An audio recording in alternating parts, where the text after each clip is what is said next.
안녕하세요. 저는 오늘의 교회를 섬기는 유현목 목사입니다. 오늘 우리는 두려움과 불안이 짙게 들이운 시대를 살고 있습니다. 경제적 위기 앞에 한숨 짓는 가정, 병실에서 눈물을 흘리는 환자, 신앙 고백 때문에 조롱받는 청년들, 현실은 녹록하지 않습니다. 2000년 전 바울의 현실도 다르지 않았습니다. 차가운 감옥, 무거운 쇠사슬, 임박한 죽음. 그 어둠 속에서도 그는 흔들리지 않았습니다. 오히려 믿음의 아들 디모데에게 믿음 위에 굳게 서라 권면합니다. 오늘 본문은 우리에게도 동일한 음성을 들려주십니다. 두려워하지 말라. 은혜 안에 담대하라. 그럼 오늘 나눌 말씀인 디모데후서 1장 1절에서 8절까지의 말씀을 살펴보겠습니다.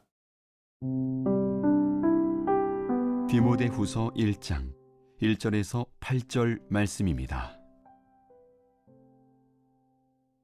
하나님의 뜻으로 말미암아 그리스도 예수 안에 있는 생명의 약속대로 그리스도 예수의 사도된 바울은 사랑하는 아들 디모데에게 편지하노니 하나님 아버지와 그리스도 예수 우리 주께로부터 은혜와 긍휼과 평강이 내게 있을지어다. 내가 밤낮 간구하는 가운데 쉬지 않고 너를 생각하여 청결한 양심으로 조상적부터 섬겨오는 하나님께 감사하고 내 눈물을 생각하여 너 보기를 원함은 내 기쁨이 가득하게 하려 함이니 이는 내 속에 거짓이 없는 믿음이 있음을 생각함이라. 이 믿음은 먼저 내 외조모 로이스와 내 어머니 유니게 속에 있더니 내 속에도 있는 줄을 확신하노라. 그러므로 내가 나의 안수함으로 내 속에 있는 하나님의 은사를 다시 부릴 듯 하게 하기 위하여 너로 생각하게 하노니 하나님이 우리에게 주신 것은 두려워하는 마음이 아니요 오직 능력과 사랑과 절제하는 마음이니 그러므로 너는 내가 우리 주를 증언함과 또는 주를 위하여 갇힌 자 된 나를 부끄러워하지 말고 오직 하나님의 능력을 따라 복음과 함께 고난을 받으라. 1절에서 바울은 자신을 하나님의 뜻으로 말미암아 그리스도 예수 안에 있는 생명의 약속대로 그리스도 예수의 사도된 바울이라고 소개하고 있습니다. 쇠사슬에 묶여 자유를 잃은 죄수처럼 보였지만 노년의 바울은 절망의 포로가 아니었습니다. 그는 영원한 소망에 매여 있었고 그 소망이 감옥의 차가운 벽을 넘어 그의 영혼을 밝히는 빛이 되었습니다. 감옥은 일시적이었지만 하나님의 부르심은 영원했습니다. 3절, 4절을 보십시오. 그는 디모데를 떠올리며 말합니다. 내가 밤낮 간구하는 가운데 쉬지 않고 너를 생각하며 정결한 양심으로 조상적부터 섬겨오는 하나님께 감사하고 내 눈물을 생각하여 너 보기를 원함은 내 기쁨이 가득하게 하려 함이니.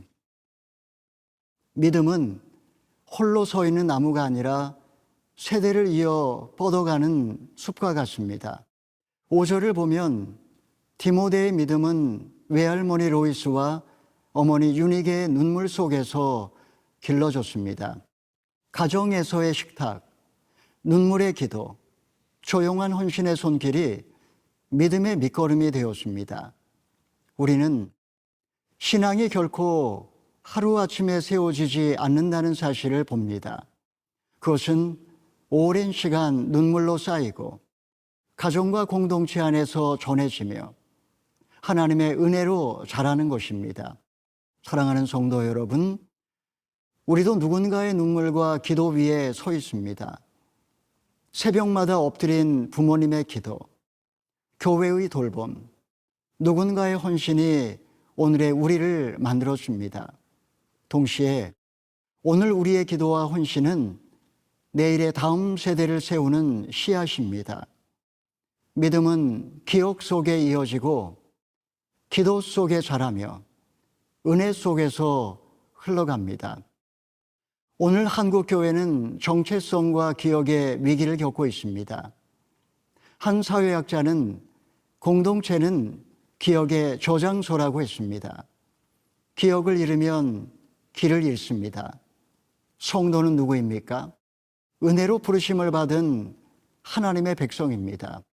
150년 전 선교사들에 의해 이 땅에 복음의 씨앗이 뿌려졌습니다.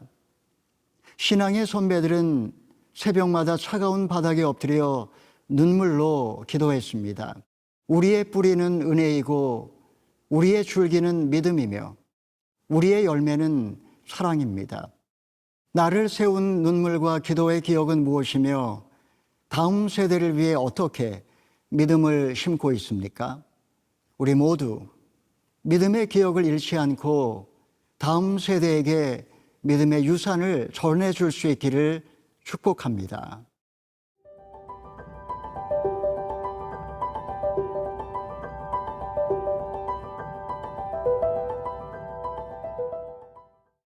(6절에서) 바울은 디모데에게 권면합니다.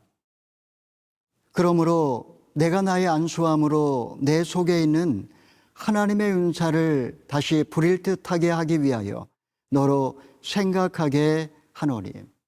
은사는 불씨와 같습니다. 그냥 두면 꺼지지만 호흡을 불어넣을 때 다시 타오릅니다. 믿음도 그렇습니다. 기억하고 되새기며 생기를 불어넣을 때 다시 살아납니다.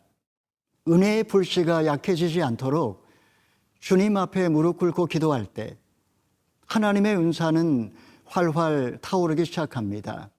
7절을 보면 하나님은 우리에게 두려움의 영이 아니요 능력과 사랑과 절제의 영을 주셨습니다.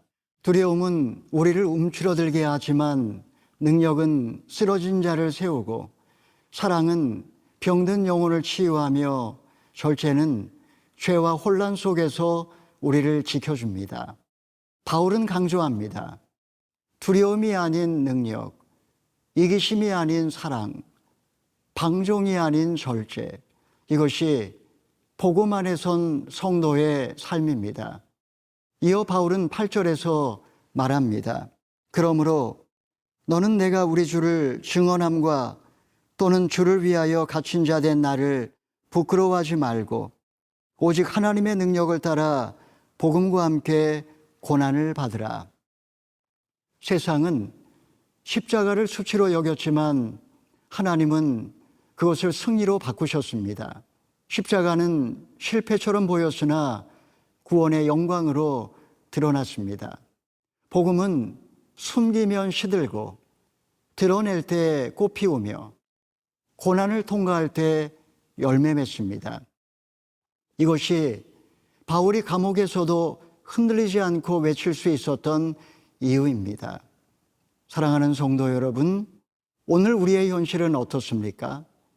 직장에서 복음을 전하는 성도, 교실에서 조롱을 받는 자녀들, 선교지에서 목숨을 걸고 믿음을 지키는 이들, 그들의 눈물은 패배가 아니라 복음의 증거입니다.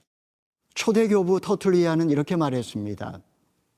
순교자의 피는 교회의 씨앗이다. 복음을 위해 흘린 눈물과 희생은 헛되지 않습니다. 그것이 다음 세대를 세우고 공동체를 살리며 교회를 더 깊이 뿌리내리게 합니다. 우리는 어떤 씨앗을 심고 있습니까? 두려움의 씨앗입니까? 아니면 믿음의 씨앗입니까? 나는 복음을 부끄러워하지 않고 어떻게 말과 행동으로 증언하고 있습니까? 오늘 하루도 고난 가운데 부활의 영광을 바라보며 믿음의 증인으로 사시기를 주님의 이름으로 축원합니다.